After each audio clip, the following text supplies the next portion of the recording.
नमस्कार दोस्तों, बोलना भारत पर आप सभी का स्वागत है।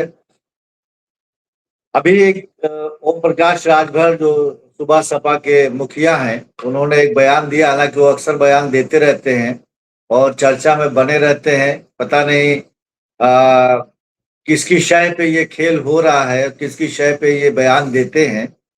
लेकिन ये कि बयान जब भी देते हैं तो चर्चा का विषय बन जाता है। और आज फिर उनकी तरफ से एक बयान आया है, वो मैं पढ़ के सुना दूं आप लोगों को। उन्होंने बयान दिया है कि अखिलेश बाबू जेल में ना एसी मिलेगी, ना ट्विटर मिलेगा और ना ही प्रेस कॉन्फ्रेंस करने को मिलेगा। और उसके आगे उन्होंने बहुत बड़ा इल्जाम लगा दिया उनके ऊपर। उन्होंने इल्जाम ये लगाया है कि गोमती रिवर फ्रंट का फंड 2017 इलेक्शन में खर्चा किया गया।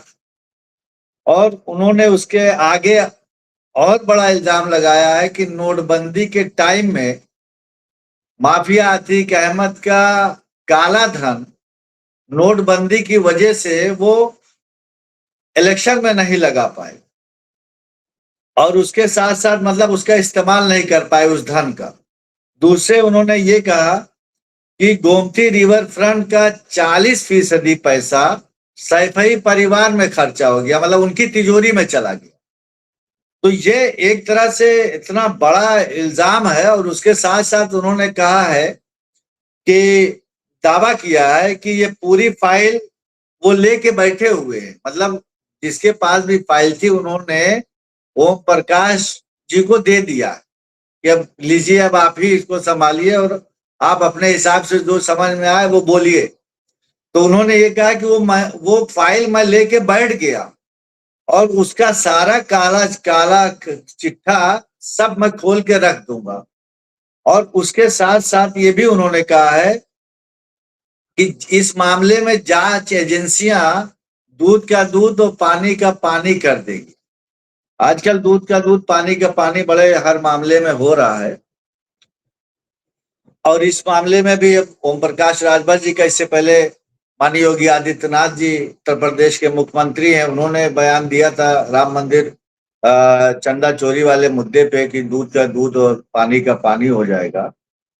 अब ये बताइए इतने दिनों बाद, इतने सालों बाद कि दूसरे टर्म की सरकार उत्तर प्रदेश में भारतीय जनता पार्टी चला रही है और ये 2015-16 का मामला जो गोमती रिवर फ्रंट और उसके साथ साथ जेपीएनआईसी का भी मुद्दा उस टाइम उठा था कि 1500-1600 करोड़ की ये परियोजना थी और उसका उसमें गबन हुआ और उसमें बहुत सा पैसों का बंदरबाट हुआ।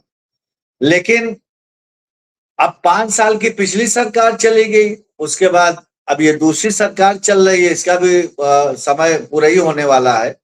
लेकिन अब याद आया है कि गोमती रिवर फ्रंट का पैसा वो अखिलेश यादव के परिवार में खूब बांटा गया और तिजोरियां भरी गई। तो सवाल ये उठता है कि इससे पहले ओम प्रकाश राजभर जब समाजवादी पार्टी के साथ में थे तब उनको नहीं पता चला था ये, क्योंकि भाजपा की जब सरकार बनी 2017 के बाद वाली, तो बनने के बाद ही एक बार ये मुद्दा गर्मा गया था और ये हुआ था कि इसमें जांच बैठेगी। तो उसके बाद राजभर जी को तो पता ही चल गया था कि ये लोग तो सरकारी खजाने की लूट कर रहे हैं और अ, अतीक अहमद जैसे माफिया गुंडे इनका काला धन भी इस्तेमाल कर रहे हैं या रखे हुए हैं। तो तब इन्होंने कैसे साथ दे दिया था। और अगर अब इनको पता चल रहा है जब ये भारतीय जनता पार्टी में चले गए और उस भारतीय जनता पार्टी में मंत्री भी हैं, तो इसमें एक शक ये पैदा हो रहा है क्योंकि कोई भी राजनीति में कोई भी भाषा बोली और कोई भी इल्जाम लगाना या बयान देना ये बगैर माने मतलब का नहीं होता है।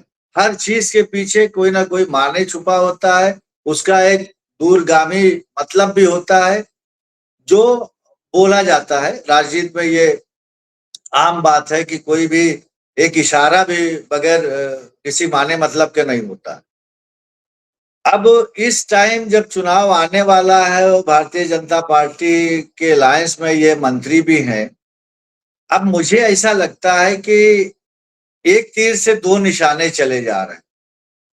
एक तो ये कि अब समय आ गया है इलेक्शन के, अब सब वो टिकट और बंटवारा और ये सब चीज का अब दौर चल रहा है। अब इसमें जिस हिसाब से संजय निषाद ने या अनुप्रिया पटेल ने, इन लोगों ने भी अपना टिकट विकेट का मामला शुरू कर दिया कि हम इतना लेंगे, हम हमको इतना चाहिए, एक प्रेशर बनाने के लिए भी चीजें की जा रही हैं। अब वक्त जल्दी आ जाएगा, कोई रैली भी करेगा, कोई आंदोलन भी करेगा, प्रेशर पॉलिटिक्स ये होती है। लेकिन मुझे ऐसा लग रहा है कि इनका ये जो बयान है इसके पीछे एक वजह ये भी हो सकती है, चूंकि इस टाइम राम मंदिर चढ़ावा चोरी का मामला बहुत तूल पकड़े हुए है। अब ऐसे में उत्तर प्रदेश के कि जनमानस को एक तरह से मुद्दे से हटा के दूसरे मुद्दे की तरफ ले जाने का भी खेल हो सकता है। दूसरे ये कि चूंकि अमित शाह जी के भी करीब हैं, हालांकि योगी आदित्यनाथ जी से इतना तो नहीं बनती इनकी, लेकिन ये बार बार ये चर्चा होती रही है कि जब इनका ज्वाइनिंग के इनका मामला हुआ या मंत्रालय मिलने का मामला हुआ तो ये लोग भाग भाग के दिल्ली ही जाते थे और अमित शाह जी से मिलते थे। तो एक इसमें ये भी एंगल तलाशा जा रहा है कि कहीं ऐसा तो नहीं कि अमित शाह जी की तरफ से इनको ये खुली छूट दी गई है और बयान दिलवाया गया है। इसमें ये हो सकता है कि एक तो मंदिर चोरी वाले मामले से थोड़ा सा डाइवर्जन हो जाए, मुद्दा इधर से उधर चला जाए।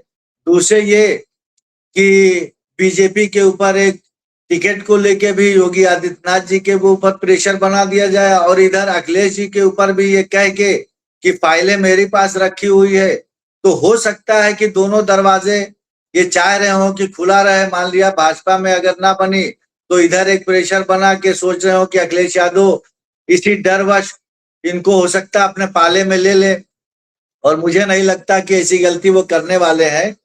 अब ये जो बातें इन्होंने कही है बहुत बड़ा इल्जाम है।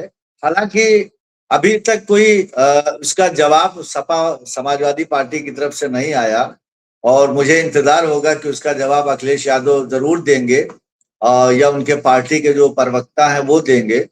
मैंने सोचा कि ये एक बहुत बड़ा बयान है, एक बड़ा इल्जाम है। हालांकि कोई साक्ष्य, कोई ठोस सबूत नहीं है इसके पीछे, लेकिन उन्होंने ये कहा है तो उसके पीछे उनके पास भी कुछ होगा, वरना इतना बड़ा बयान, इतना बड़ा इल्जाम ना लगाते। अब देखना ये है कि समाजवादी पार्टी की तरफ से इसका क्या जवाब आता है। लेकिन मैं मेरे जो राय है, मैं जो आपसे वो आभास किया वो ये कि दो चीजों की वजह से दे सकते हैं बयान। एक तो दिल्ली से कहलवाया गया हो कि ये जो इस टाइम गरमाया हुआ है राम मंदिर मुद्दा वो किनारे हट जाए, और या तो फिर सपा पे एक दबाव बनाने के लिए, या फिर खुद बीजेपी के ऊपर कि देखो हम जो तुम नहीं बोल पाते वो हम बोल दे रहे हैं, हम तुम्हारे बहुत हितैषी हैं, इसलिए आने वाले इलेक्शन में थोड़ा टिकट का ख्याल रखिएगा और हम हमारे हिसाब से दो चार टिकट और बढ़ा दीजिएगा, क्योंकि हम आपकी तरफ से तो पूरी पूरी बैटिंग कर रहे हैं। इन्हीं के साथ हम अपनी बात खत्म करते हैं। बहुत धन्यवाद, बहुत शुक्रिया।